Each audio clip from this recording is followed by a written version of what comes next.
Olá pessoal, continuando o nosso estudo sobre a teoria geral da Constituição, do direito constitucional, agora nós vamos falar sobre as concepções de Constituição e a classificação das Constituições. É um tema robusto, né? Vocês vão ver várias classificações, várias concepções. Procuramos trazer aquelas que costumam aparecer nos concursos, principalmente nos concursos da magistratura, advocacia e Ministério Público. Então, começando, né, nós vamos falar aqui rapidamente, retomando aquele conceito de Constituição de Vicente Paulo e Marcelo Alexandrino como lei fundamental e suprema do Estado, que rege a sua organização político-jurídica, né, numa conceituação pragmática. E aí a gente traz também para você aqui a conceituação de José Afonso da Silva, que gosta muito de aparecer na sua prova.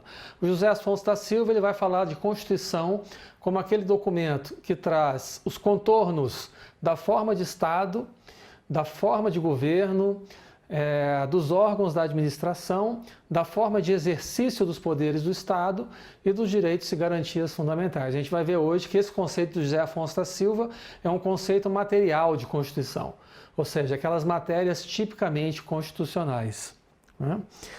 Também temos aqui, importante nós ressaltarmos, né, que após a Segunda Grande Guerra Mundial, o constitucionalismo ele se ressentiu de uma incorporação de um maior caráter moral e ético nas cartas políticas. Então, lá a partir da Declaração Universal dos Direitos do Homem das Nações Unidas de 1948, as constituições dos diversos países começaram a incorporar valores relativos à dignidade humana, à defesa da liberdade incondicional, à proibição de qualquer forma de opressão, de tortura, de segregação por motivo ético, religioso, social, e começaram então a surgir constituições defendendo esses valores morais e éticos, aproximando a moral do direito, aproximando a política do direito. As constituições começaram então a incorporar esses direitos de segunda e terceira dimensão, que nós vamos estudar. Então, as atrocidades da Segunda Guerra, guarde isso, motivaram a inclusão desses elementos de caráter moral, ético e de defesa intransigente dos direitos fundamentais. Também temos aqui, que vamos estudar hoje aqui também o caráter normativo das Constituições, né? A força normativa das Constituições, de que nos fala Conrad Hesse também. Vamos falar aqui também da evolução do caráter das Constituições, né? As primeiras Constituições, lá nas primeiras aulas que nós falamos aqui com você, elas tinham um caráter liberal, né? Eram inspiradas, né, na Constituição Americana de 1787, a Constituição Revolucionária Francesa de 1791, depois você teve na França ainda as Constituições de 795, 794, Código Civil de Napoleão de 1804, todas essas constituições, depois mais uma Constituição em 1815, todas essas constituições de caráter liberal. Assim também foi a nossa Constituição de 1824 e mesmo a Constituição Republicana de 1891, que se limitavam a estabelecer algumas limitações ao poder do Estado, de não interferência na esfera privada de direitos do indivíduo, mas que não chegavam a introduzir direitos sociais, o que só aconteceu em meados do século XX, quando as chamadas constituições sociais, a segunda onda de constituições sociais, vieram a serem introduzidas. Também vamos falar um pouquinho aqui de ativismo judicial e de judicialização. Vocês vão ver muito aparecer em prova também essa questão do ativismo judicial, o maior protagonismo do Poder Judiciário, tanto na aplicação de políticas públicas, como na outorga direta de direitos fundamentais preconizados pela Carta Política.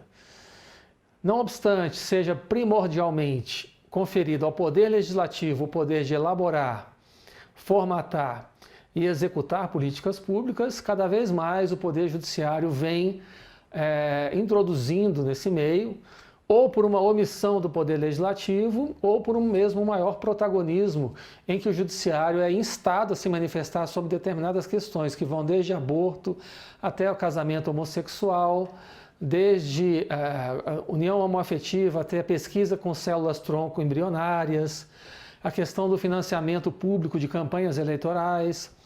Então, são questões que, primordialmente, a princípio, seriam definidas pelo legislador, revestido de um mandato democrático, mas que acabam desaguando no Poder Judiciário, que tem que sobre elas deliberar. Ele não pode se omitir, né? O princípio do non liquer. Ele não pode se omitir de decidir no momento em que ele é instado. Então, nós temos diante disso a questão contramajoritária, que é justamente essa capacidade, né, que o Poder Judiciário tem de defender os direitos das minorias. Por que se chama questão contramajoritária?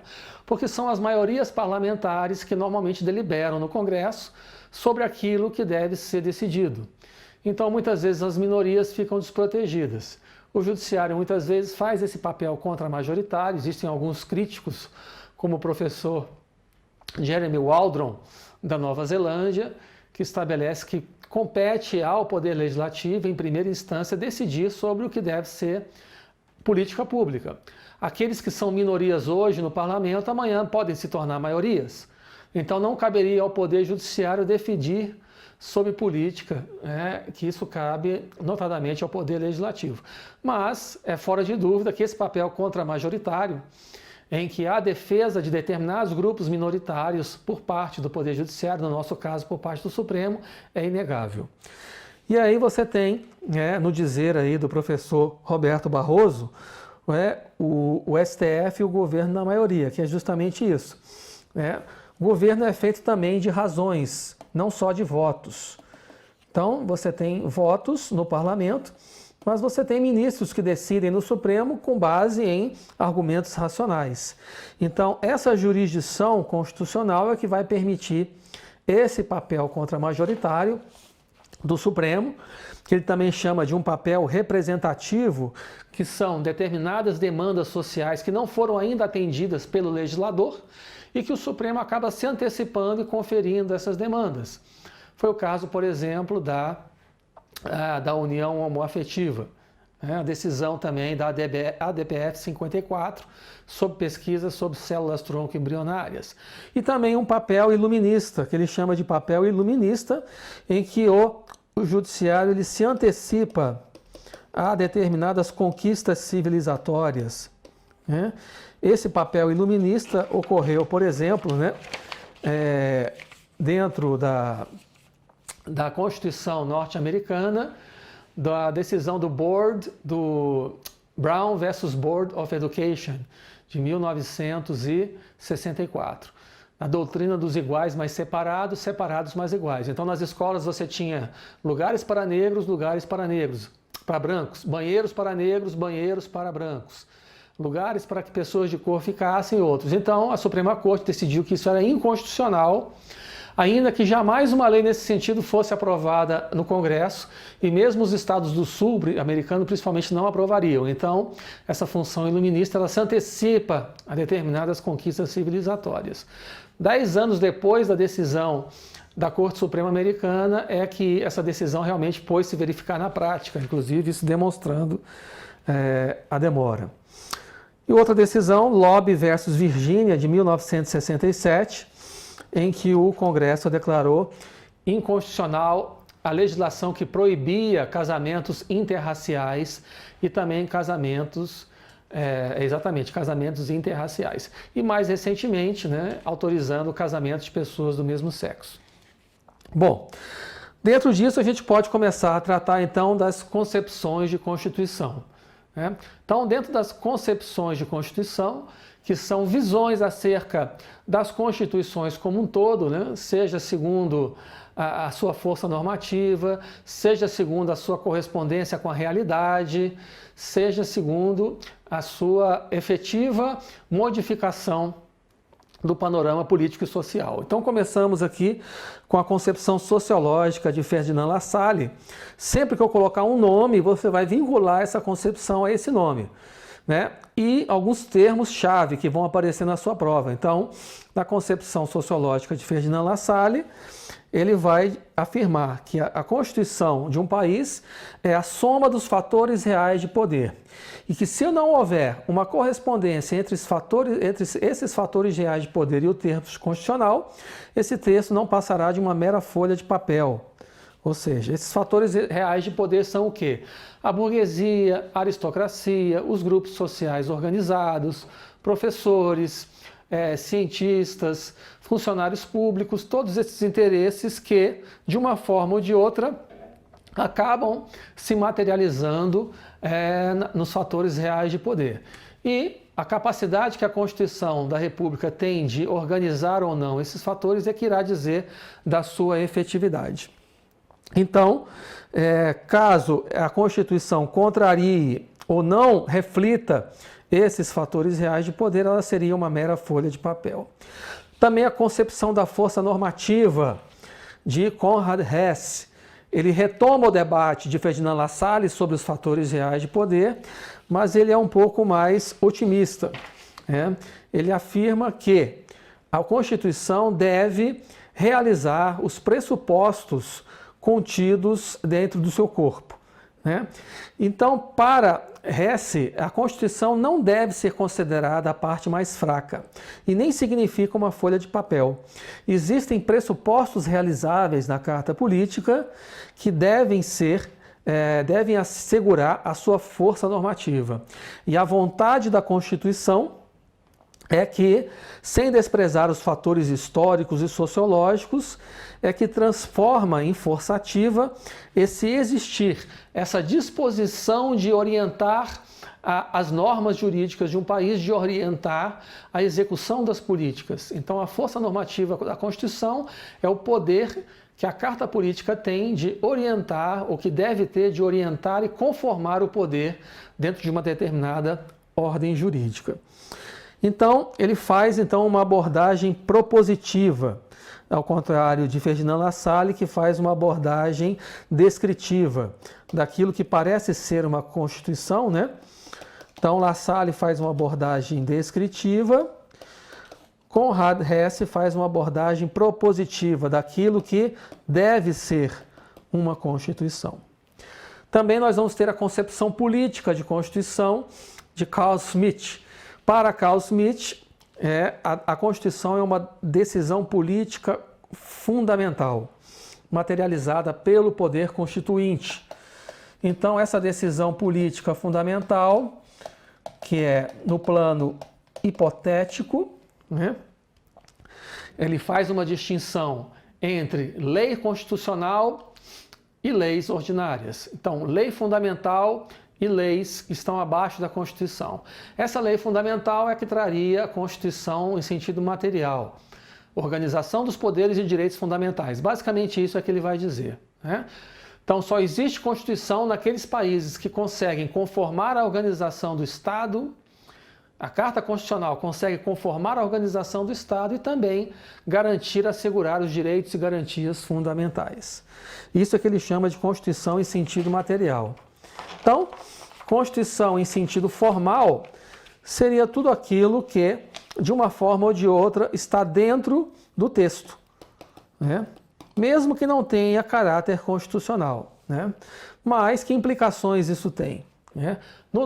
Na nossa Constituição da República, nós assumimos o conceito de Constituição formal. Então, tudo que está dentro do texto constitucional tem força normativa, à exceção do preâmbulo. O preâmbulo é uma norma vetorial, é uma norma de inspiração, de orientação, mas não tem força normativa, não faz parte do texto constitucional. Não é parâmetro para controle de constitucionalidade, por exemplo. Já os 250 artigos da Constituição e mais os 114 artigos do Ato das Disposições Constitucionais Transitórias, fora aqueles que têm a sua eficácia exaurida, todos eles têm força normativa, todos eles têm a mesma dignidade constitucional. Bom, aí você tem também a concepção jurídica de Hans Kelsen, né? Ou concepção em sentido puramente normativo. A Constituição, ela se constitui em paradigma de validade de todo o ordenamento jurídico, né? Então ele separa em sentido lógico jurídico e em sentido jurídico positivo. Constituição em sentido lógico-jurídico é aquela norma hipotética fundamental. Lá que a Assembleia Constituinte pensou a defesa dos direitos fundamentais, a organização de um Estado federal, a divisão dos poderes, essa norma fundamental hipotética é que vai se materializar na Constituição em sentido jurídico positivo, que é o próprio texto constitucional. Então, Constituição em sentido jurídico positivo é o texto. E essa aqui, a norma hipotética fundamental. É de onde surgiu a ideia para formatar a Constituição. É de Hans Kelsen que nós vamos ter a ideia de supremacia da Constituição ou da pirâmide de Kelsen, onde a Constituição Federal está acima de todas as demais normas. Veja que a hierarquia só existe da Constituição para as demais. Não existe hierarquia entre lei federal e lei estadual. Não existe hierarquia entre lei estadual e lei municipal. O que existe é primazia de competência. Então, por exemplo, você vai ver lá no artigo 24, nos parágrafos do artigo 24, na competência legislativa concorrente da União, Estados e DF, quando a Constituição edita normas gerais sobre determinado ponto, ela não revoga a lei estadual naquilo que lhe for contrário, ela suspende a eficácia. Por quê? Porque o próprio Constituinte autorizou que o Estado legislasse sobre questões específicas.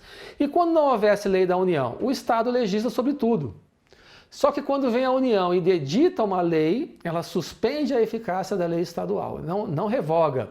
Isso demonstra que não existe hierarquia, mas existe primazia de competências, repartição de competências.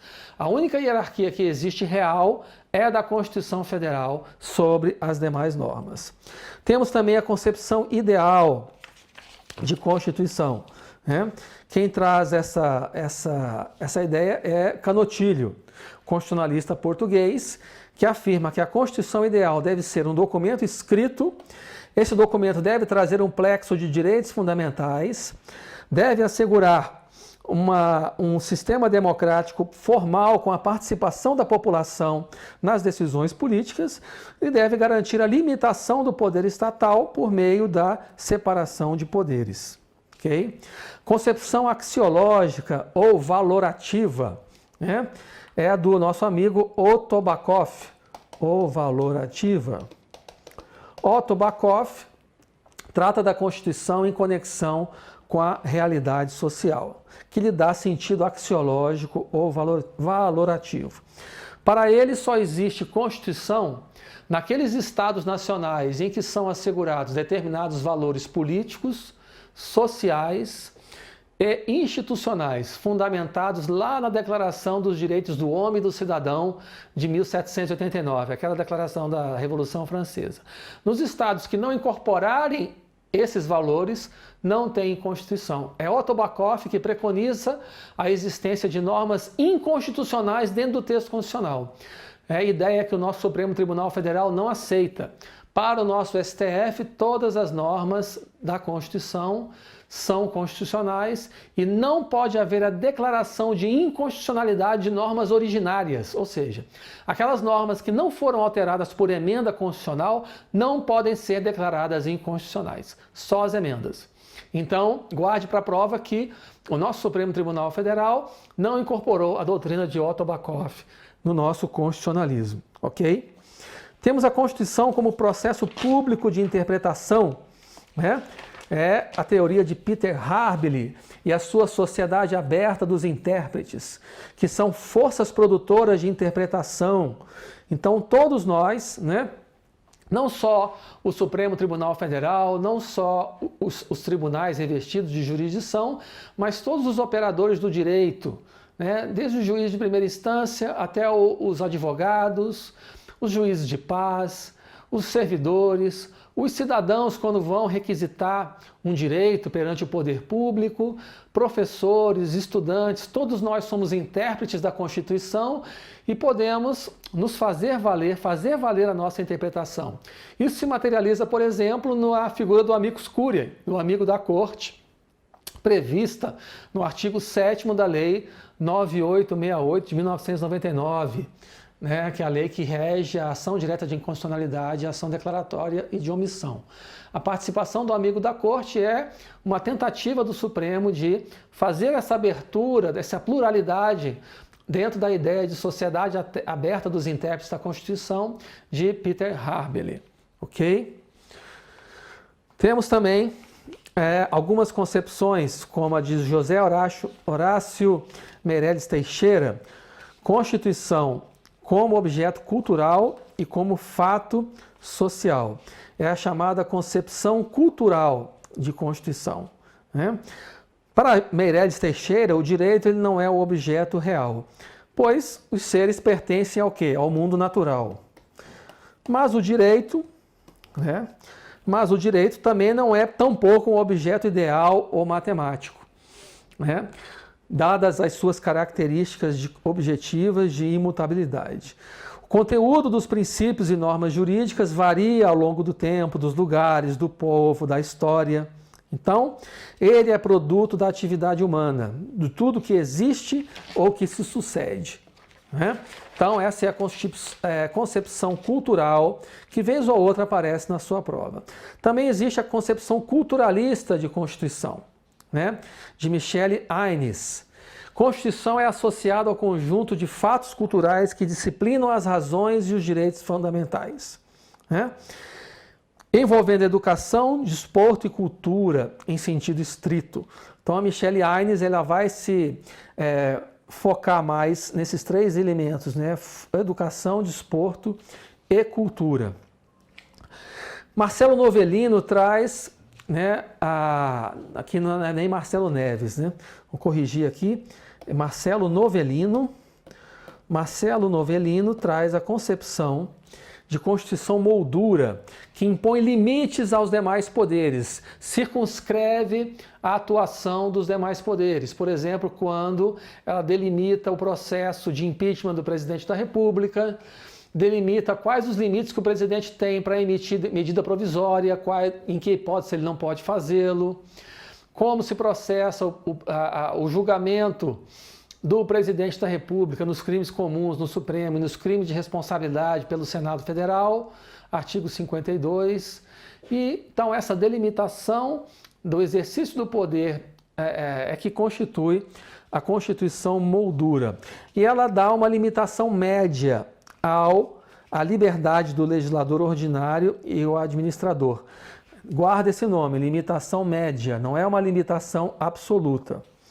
Já o conceito de Constituição simbólica, essa sim de Marcelo Neves, né, ela ressalta a hipertrofia simbólica em detrimento da força normativa. Significa dizer o seguinte, né, a marca distintiva da Constituição simbólica constitui a produção de um texto normativo jurídico que está a serviço de finalidades políticas e não propriamente da materialização daqueles direitos fundamentais, não propriamente na materialização dos direitos sociais, das garantias, dos direitos trabalhistas, toda aquela parte. Então, na verdade, ela foi construída a partir de uma justificação dos poderes de Estado e faz uma espécie de blindagem desses poderes quanto a eventuais ameaças.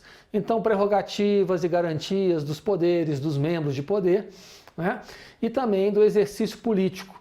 Então, muito mais do que assegurar direitos e garantias fundamentais, a Constituição simbólica ela serve a propósitos políticos. Okay? E você tem também, né, nos Estados Unidos da América, o conceito de Constituição originalista e Constituição viva, né? A teoria originalista preconiza que os princípios e normas da Constituição devem ser interpretados conforme eram previstos lá pelos pais fundadores. É o que o Donald Trump, por exemplo, preconiza quando defende o uso de armas e a Quinta Emenda. Por que a Quinta Emenda preconizava que todo cidadão americano pode ter uma espingarda em casa? Porque antigamente você não tinha, no século XVIII, polícia organizada, você não tinha milícias. As milícias eram urbanas, eram os próprios cidadãos que se armavam para protegerem os seus bens, o seu patrimônio. Ora, isso era lá em 1700. Hoje a interpretação é hoje, mas na concepção originalista nós devemos interpretar a Constituição ainda hoje conforme se imaginavam no tempo em que a emenda foi editada. E nós vemos hoje que a rigor não haveria necessidade de um armamento tão grande da população, até com consequências desastrosas, como nós temos visto. Bom, e na teoria da Constituição viva é o contrário, de Living Constitution. A Constituição ela é escrita em termos flexíveis e ela tem essa capacidade de se adequar às mudanças sociais e culturais ao longo do tempo. Então, já ouviram falar aquela frase que a Constituição americana é aquilo que os juízes da Suprema Corte dizem que ela é. Não vai demorar muito tempo para que isso aconteça também no Brasil. A Constituição brasileira será aquilo que o Supremo Tribunal Federal disser que ela é. Então, esse conceito de living constitution, de Constituição viva, é dessa Constituição plástica, essa Constituição viva que pode se adaptar às mudanças culturais. Vejam os senhores que a Constituição americana é uma Constituição que tem mais de 200 anos, foi aprovada com apenas 7 artigos e 27 emendas e permanece viva até hoje. Justamente por essa plasticidade, essa capacidade de se adaptar aos novos tempos. Mas há aqueles que defendem uma visão originalista, né, de visão daqueles que fundaram, os pais fundadores, os founding fathers da República, e deve ser interpretada à luz, à ótica daqueles que a fundaram. Ok? Então, vamos fazer alguns exercícios rapidamente. A denominada Constituição Quadro ou Constituição Moldura é aquela que restringe ao máximo a liberdade de conformação legislativa. Vimos que não, né? Na conceituação lá de Marcelo Neves, a Constituição Moldura é aquela que dá uma conformação média. Porque se desse uma conformação máxima, ela estaria interferindo no livre exercício dos poderes. Lembre que a nossa Constituição, artigo 2º, os poderes são independentes, não é? O Executivo, o Legislativo e o Judiciário são poderes independentes. Ok? Errado, então. O entendimento de uma nova Constituição deve ser feito sobre vários aspectos. Assim, a inteireza do texto passa a ter condições efetivas de produzir o seu feito. Nesse aspecto, assinale a alternativa correta acerca das acepções interpretativas de Constituição. Sobre o enfoque sociológico, uma Constituição é tida como um instituto jurídico, não legitimando nem sendo legitimada por relações e forças sociais, já que esses são objeto da sociologia. Errado, né? Esse seria sob o enfoque jurídico de Hans Kelsen. Enfoque jurídico de Hans Kelsen. No sentido culturalista, encontra-se o conceito de Constituição total, representando, entre outros, os aspectos jurídicos, sociológicos e filosóficos. Correta. Okay? Constituição total, no sentido culturalista, é o que representa os aspectos jurídicos, sociológicos e filosóficos. Juridicamente, uma Constituição, por estar localizada no ápice da hierarquia normativa, representa o próprio ser. Não, representa o dever ser, aquilo que deve ser alcançado, o objetivo. Né? O objetivo. Politicamente, não há espaço para distinção entre Constituição e leis constitucionais, haja vista a inserção dessas leis no corpo do texto constitucional. Né? Politicamente, você faz essa distinção entre Constituição e leis constitucionais. Quem faz essa distinção é Carl Schmitt. Né? Carl Schmitt. Carl Schmitt divide Constituição e leis constitucionais. A Constituição é só aquilo que trata de organização dos poderes, de exercício do poder e dos direitos e garantias fundamentais. Para ele, leis constitucionais não estão dentro da matéria constitucional, são outros assuntos que não estão relativos a esses dois tópicos. Ok? Uma Constituição do tipo aberta, lembra da Sociedade Aberta dos Intérpretes de Peter Harbely?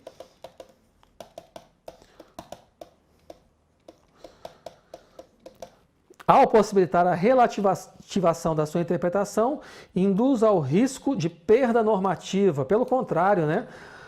Ao possibilitar a sua interpretação, a ampliação da sua interpretação, induz a uma maior força normativa, porque você tem uma maior congruência entre os fatores de poder e também entre aquilo que está no texto da Constituição. Essa é a ideia de uma sociedade aberta dos intérpretes, em que todos possam se manifestar e dar a sua opinião, aquilo que enxergam como Constituição. Ok? Então, por aqui nós paramos e continuamos logo a seguir com a classificação das Constituições.